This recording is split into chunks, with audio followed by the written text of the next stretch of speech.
ரொம்ப எரிச்சப்படாதீங்க சொந்த வாழ்க்கையில, எல்லாம் விட்டுட்டு போயிடும்.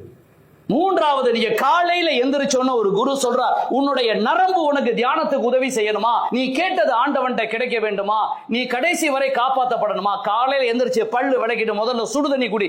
சூடான தண்ணி, டீ காஃபி குடிக்கிறதுக்கு முன்னாடி சுடு தண்ணி, கொதிக்கிற தண்ணி ஆற வச்சு லேசா ஓமோட்ட குடிச்சிட்டு அப்புறம் 1/2 மணி நேரத்துக்கு ஒரு டீ காஃபி குடிங்க. அதே மாதிரி இரவுல தூங்கும் போது கடைசியாக என்ன பண்ணுங்க, அதே மாதிரி சுடு தண்ணி ஆற வச்சு சூடாகவே வெது வெதுப்பா குடிச்சிட்டு படுங்க.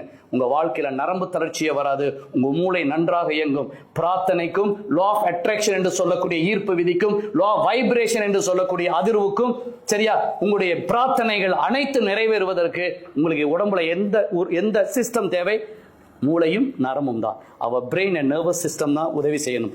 அதுக்கு தான் சுடு தண்ணி. சிம்பிள்.